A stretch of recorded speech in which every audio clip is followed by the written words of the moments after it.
Hey everyone, welcome back to the Yossi Schmidt Show. Today we have Matt Laslo on the show. Matt, can you please introduce yourself? Hey, greetings, everyone. I think he gave you my name, but yeah, Matt Laslo. I'm a swamp creature, but don't hold that against me. I've been covering Congress here in Washington since 2006, so 18 years, but I guess in a month or two, it'll be 19 years.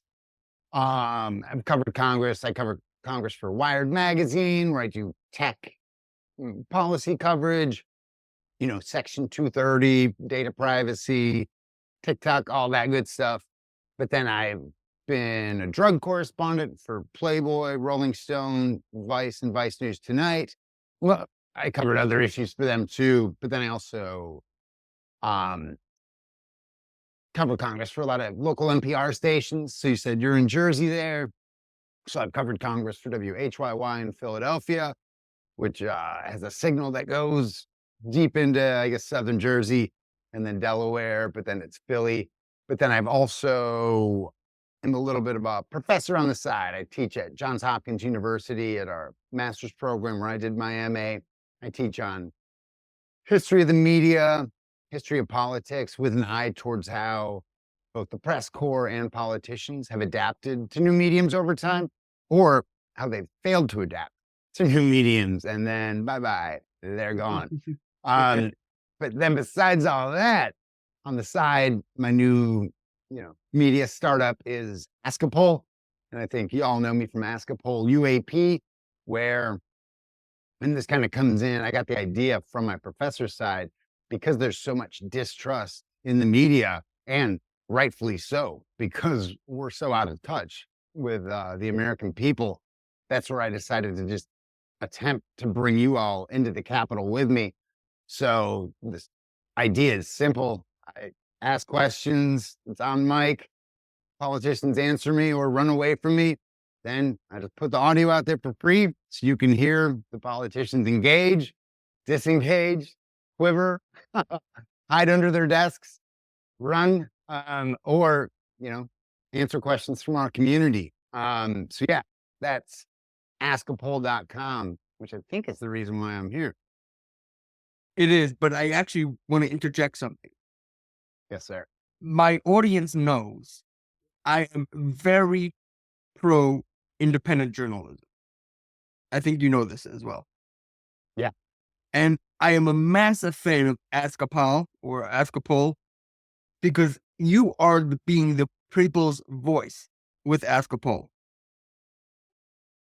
And with Appreciate my TWS News Roundup, which I think you have seen, we'll see how long it stays being the TWS News Roundup. Yes, that's a tease. The name is changing very soon. Name has been picked. So when it's ready. With my news roundup, I take news, I credit to this. Yes, I use some of the mainstream media. I'm not going to deny that I use mainstream media outlets. I'm not going to deny what it. I try to build up independent journalism.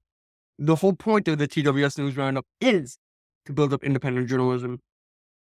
And being what you do with Ask a Poll, I think it coincides. I dig it. And we dig any support we can get. Yeah, we've only been around since last June. So like June of 2023, but the support's been great. And, we need it. And especially kind of seeing this election where, I'd say my big takeaway from this election is the media was having its own conversation and the American people were having their own conversation. And sadly, that's kind of why we saw about 90 million Americans of voting age, who are residents, so legal, they decided not to vote. And that's where I struggle calling us the greatest democracy on earth, because you have other nations that have 70, 80, just huge voting percentage. Here in America, I think the political class, which I include the press corps in, we're just locked in this bubble where I think a lot of people there in middle America or whatever weren't as surprised by this election outcome. And I think that's where we're not having the conversations that really matter to all of you.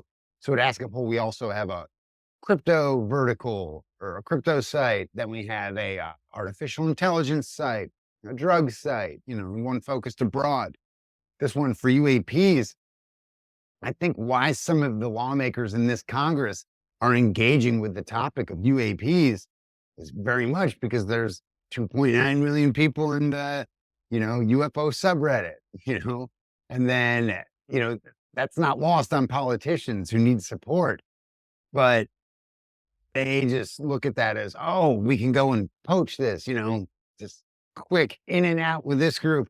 No, this community is too smart for that, as I think many of them are learning as they go. And yeah, that's where for just years, your conversations in your community has just been laughed at by Congresses of all stripes, presidents of all stripes. And we're starting to see real change. So let me ask you, what made you push the UAP subject? Well, so you remember at the start of last year, feels like ages ago, but at the start of 2023, the big news story that everyone was chasing, CNN to Fox and everyone in between, was the invasion of U.S. airspace by a balloon. Yes, That floated over Montana and then made it all the way to South Carolina before they shot it down. Well, then a few weeks, so there was classified hearings going on, because lawmakers had to be responsive to what their constituents, to what was freaking out many of their constituents, People are like, wait, American airspace can be invaded by this weather balloon? We drop about $1 trillion a year on our, military industrial complex, and we got invaded by a balloon? Well, then, if as this community knows, in quick succession after that, you had the Air Force shoot down like 3 objects in 3 days. And then the Air Force stopped shooting down objects, not because they went away, but because the American people freaked out and were like, whoa, there's a constant stream of things above American airspace that you guys don't know about. And so then right after that is when, so again, there was these classified hearings going on, looking at border classification, all of this, and looking at those incidents. Well, then you had David Grush thrown into the mix. And when he came out, the UAP whistleblower, David Grush, when he dropped his claims on Congress, everyone in this community mostly goes to the first claim, which is, hey, there's recovered craft, recovered biologics, whatever. And so that's one category.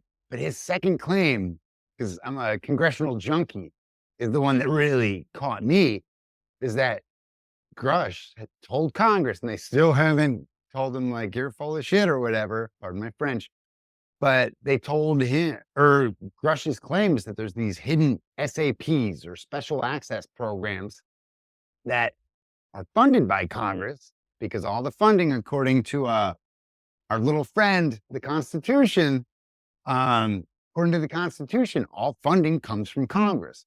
So Grush's second claim was, hey, you're being derelict of duty, American Congress. And so that's where I was like, all right, that's a claim I want to take to every member of Congress. So last year I interviewed all 100 US senators about Grush's claims. Kind of the sad thing is the vast majority of them hadn't heard of his claims or weren't conversing in them, or most hadn't heard of it. So the first time they kind of heard of it was through me. But this Congress that's so indifferent and so out of touch with the American people, they still haven't disproven David Grush. And again, his second claim is that the executive branch is hiding secrets from you, Congress. And we saw some efforts on that in last year's NDAA, or National Defense Authorization Act, where there were some efforts by Gillibrand and others to kind of smoke out those hidden SAPs.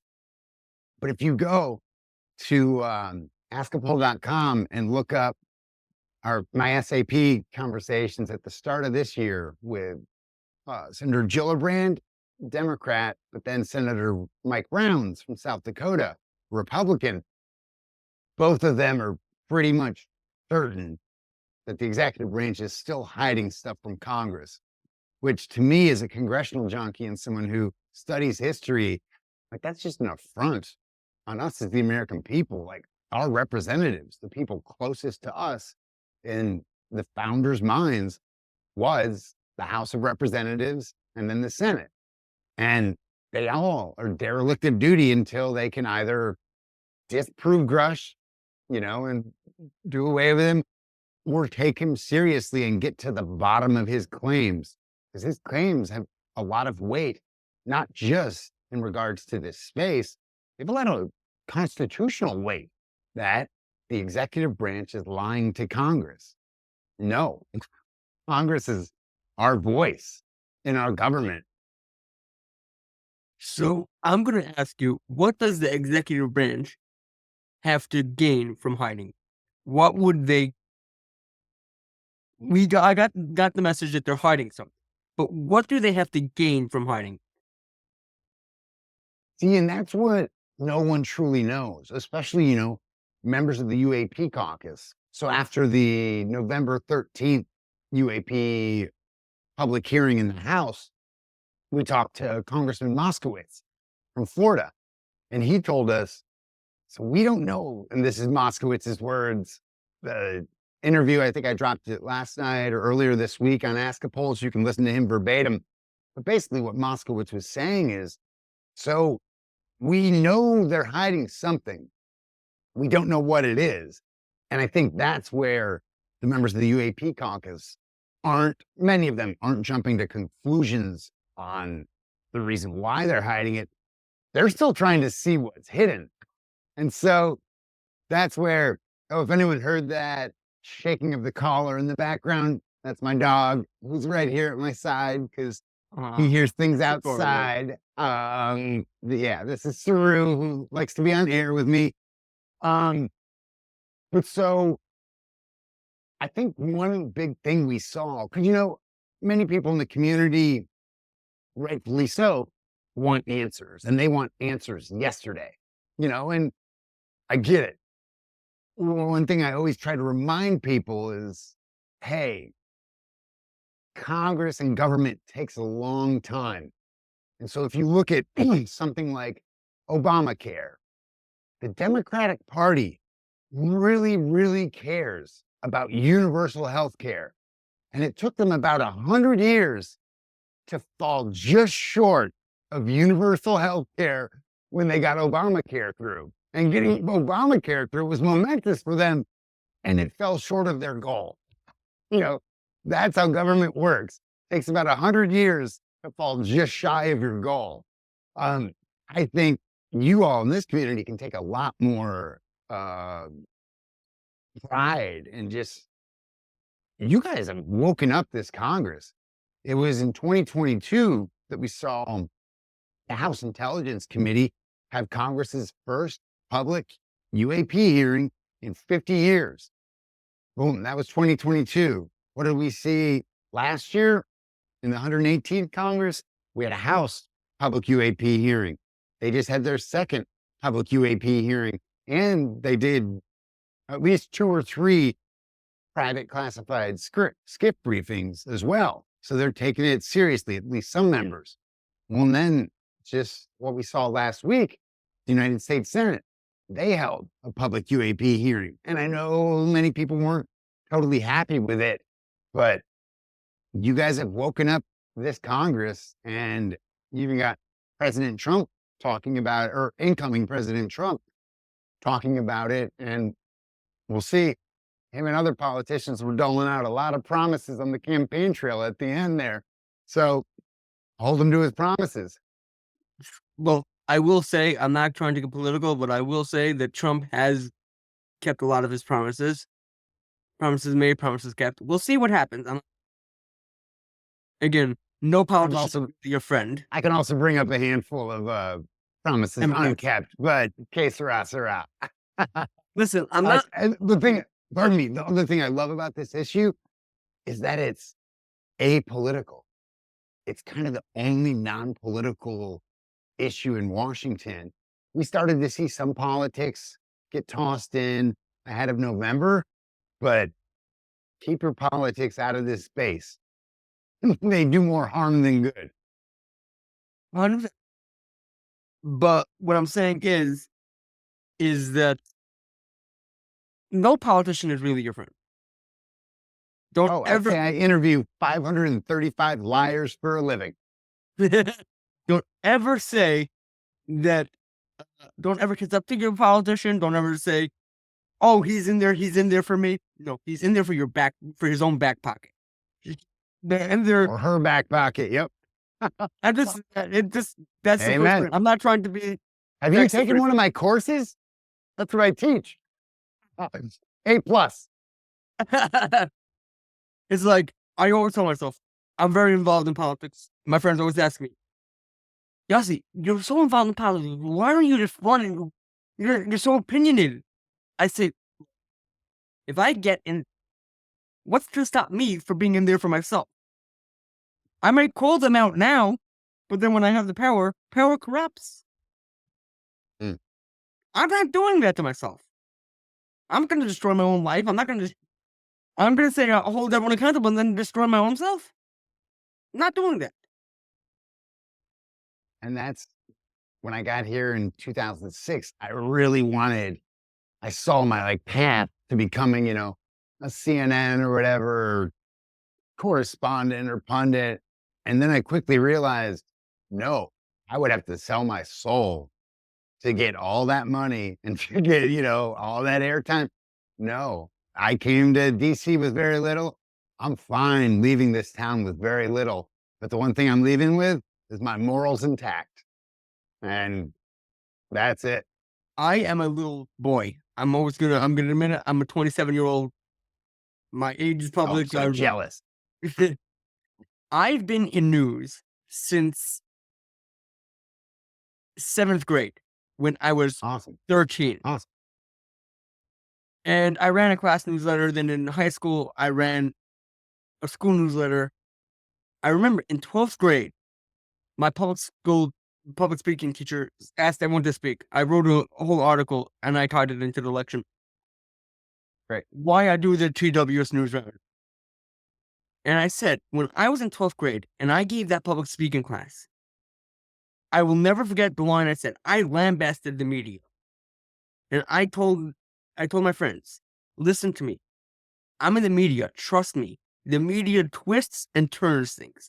I never thought less than 10 years later, I'd be sitting and doing a news roundup, aggregating news with aspirations to actually be an independent journalist one day.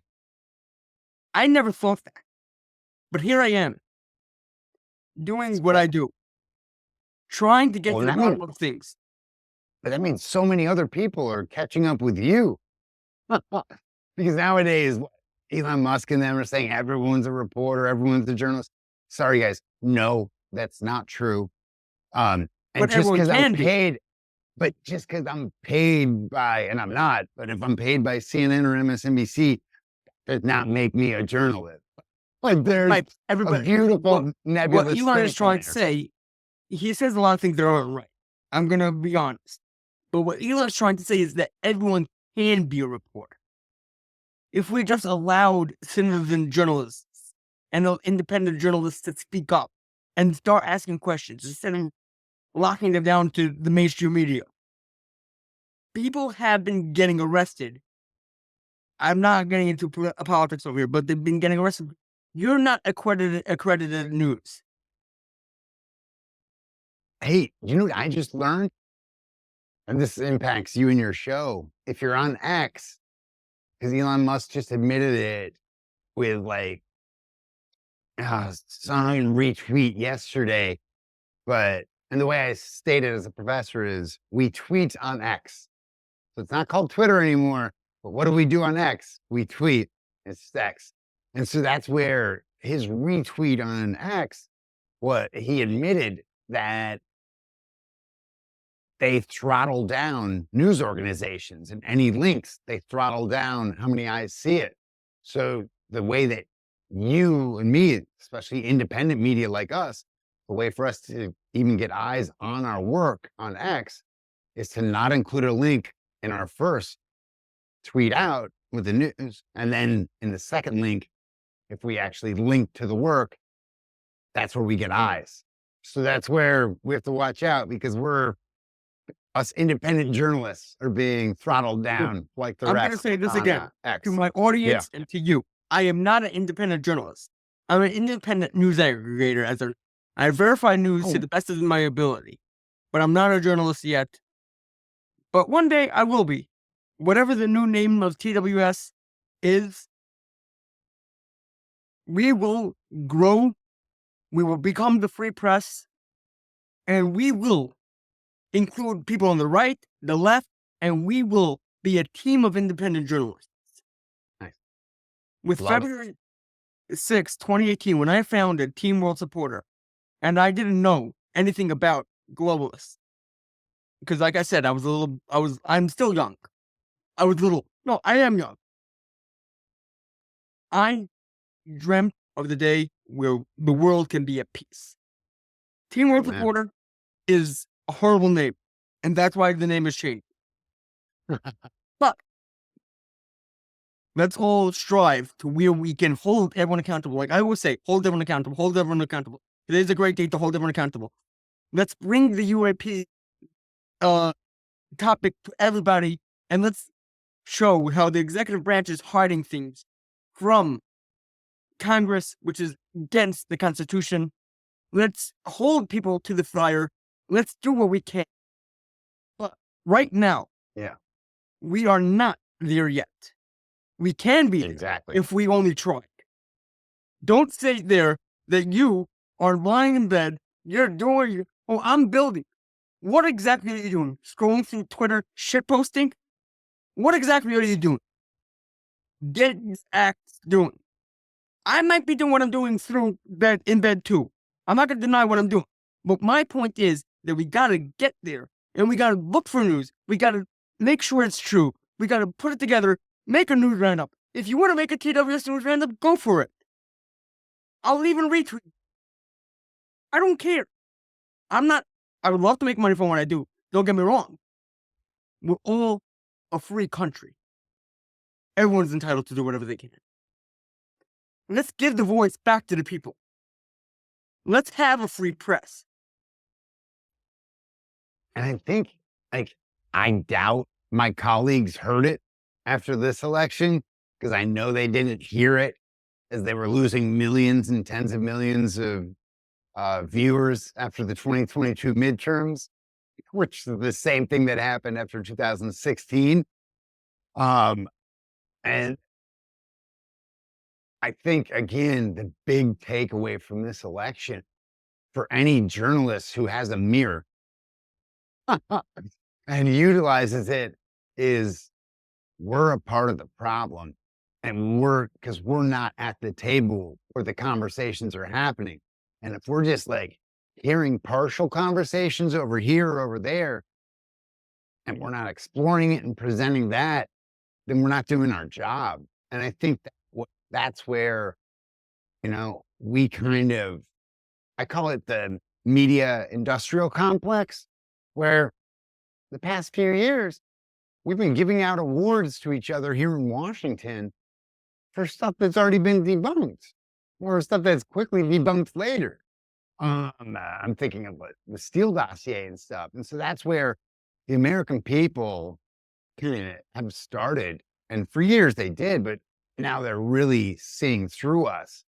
And the fact that we're not out there apologizing and saying, hey, sorry, we weren't a part of the conversation that was happening. Instead, we retreat to our little, bubble wrap bubble where, we're comforted by, oh, we have this many followers, this many this. No, we shouldn't get comforted in that. We missed the story. That should depress us, and it should spur us on to do better. Because guess what? If we don't, what did we just see in this election? There's 1,000 people whose names we don't know who are already taking our places. And I'm not even talking about generative AI, who is also waiting in the wings to take our places. 100%. 100%. AI is one thing, but journalists, I'm not saying that you are one because I know you're not. You're an independent journalist, but some journalists flat out lie on purpose.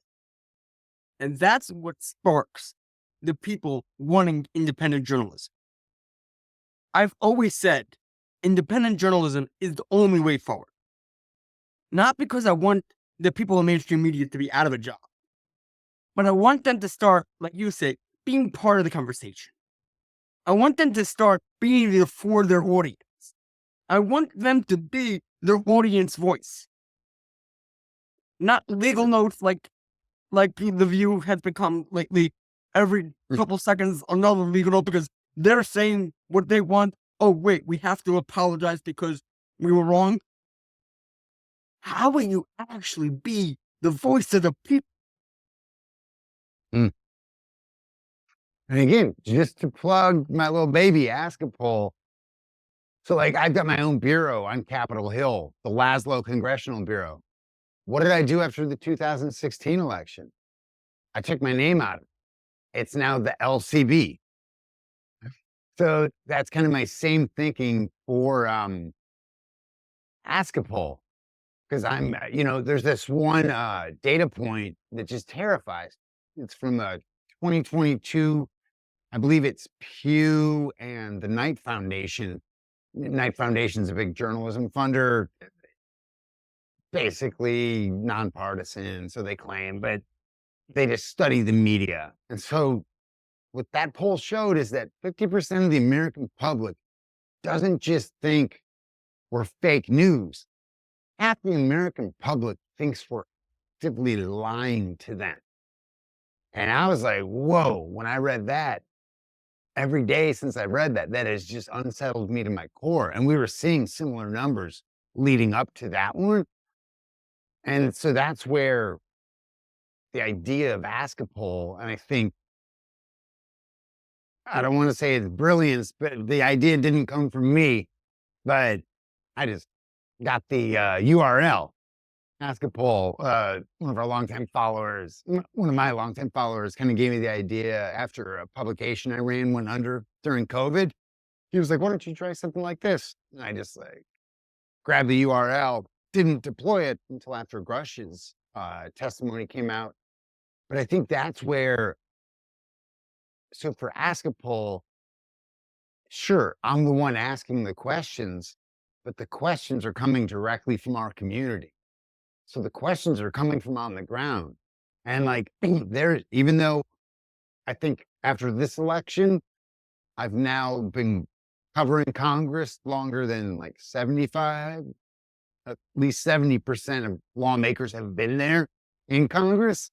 So I recognize that a certain part of me is a swamp creature. Now you call me a swamp creature to my face, that's gonna hurt. We might have some words. I'm from Chicago. I got my First Amendment. I'm coming down to you. Added on my arm. But so my whole intention with it is to be the conduit to Congress for you all. And honestly, there's something in it for me. All these politicians, they can laugh me off or write me off. They can't write you off. And so when the question comes, just a couple weeks ago, I haven't dropped it yet because there's no news there. But right before Senator Marco Rubio, the day or second day after he was tapped to be the next Secretary of State, and it looks like he's going to sail through for that. One of my last questions to him was on UAPs. I didn't think he was going to answer. I just wanted to remind him, plopped it, back into his mind that, hey, there's a lot of people out there concerned about this issue. And hey, when you go and talk to other nations, they're dealing with similar stuff that we are. And so that's where I wouldn't have even thought of that except for this community. And so that's where keep sending us your thoughts, your questions. Because honestly, when I'm running around the Hill, the most I've done in one day is 74 interviews, which I don't recommend anyone doing. I think it was closer to 80, but How do you do it? I've been there so long. I say our job as congressional reporters is hurry up and wait. So when I get there to the Capitol, I'll go upstairs, fourth floor of the Capitol, like tucked in an attic that's windowless. I'll grab all the publications because there's like a handful of free publications that we get. I call them hill rags. Like there's a print issue of Politico that I think we only have here in DC. But then like The Hill has a print issue, then Roll Call. So I grab all those, I'll grab my coffee, and I drink it in the basement of the Capitol where the two Senate subways converge. So any senator coming through, I'll see him. And that's where, like, you'll see in my health app on my phone, which I don't really use, but it's hilarious. When Congress is in recess, it's like, oh, he walked his dog. When Congress is back, my steps are through the roof because if Elizabeth Warren is back walking back to her office, I'll walk back with her. Oh, well, then I see Senator Warner walking back from her office, and then I walk back with him. And then, oh, Senator Graham is going back, and then I walk with him. And different conversations for different clients. But especially my UAP list of questions is always long. Which is why I think some of these lawmakers have made a profession out of trying to hide from me and from us. All They're not right. succeeding, though. All right, Matt, thank you so much for coming on the show. Get the people the answers. Let's hear why the UAP community is being blindsided. Let's hear why Congress is being blindsided. You got this. Thank you for being the people's voice. Do you have anything you want to plug? So I will plug, but I was just going to say, I kind of, in the end of year, post-election, like chaos, I kind of forgot, and this is where your community shouldn't forget, we still don't have a final NDAA, or National Defense Authorization. And last time I spoke with Senator Rounds, who was Majority Leader Chuck Schumer's top Republican on that bill, he said it was still in play. And so even though this Congress is like slowly fading away, there's still some big issues that could be resolved. And as always, they're going to be resolved behind closed doors. But so that's where you all in the community can still make an impact in this Congress. And then I'm really intrigued on what happens in the next one, because after the House UAP hearing on the 13th in oversight, we had, and I hadn't heard the term for months and months and months, but Moskowitz from Florida, he said, hey, coming out of this hearing, this bolsters our argument for a select UAP committee. Well, then also one of the co-chairs of the committee, one of the co-chairs of the Congressional UAP caucus, Tim Burchett, we just dropped the interview last night. He's now mentioning select UAP committee again. And so because Speaker Johnson doesn't have his gavel locked in yet at the start of this new Congress, this is the time for especially those UAP caucus members who are further to the right or who are just Republicans. They have more sway and more power right now because those margins are so thin. And so I know a lot of people in the community always want more and more and more. Yes, and you deserve more and more and more, especially than this government has given you in the past 70 years. But I think we're starting to see the eyes opened of lawmakers to, hey, maybe my constituents, maybe the public was onto something. And so the conventional wisdom in this town is getting flipped upside down. And so that's where, take a little bit of heart, like a lot of your guys' work is paid off. You've got the issue on Congress's radar. You got it on the incoming administration's radar. I think in the new year, issue's not going away because Ask a Poll, we're not going away. And I'm just going to keep hounding and hounding and hounding until they cry. Yeah, until they cry. That's what I'm good at. All right, everyone. Thank you, Matt. Remember, everyone, hold everyone accountable. Matt's doing a great job of holding everyone accountable. The Yossi Schmidt show Hold might me accountable. the Yossi Schmidt show might be getting some changes. Stay tuned for that. I will always be here under a new name. I don't know when Team Supporters' name is changing. Stay tuned for that. However, I will always be here. I will always be fighting the good fight. Matt will always be fighting the good fight. Follow Matt. Ask a Poll. Send your questions to Matt through Ask a Poll. And follow Matt on Twitter or X and hold everyone accountable. See ya next time.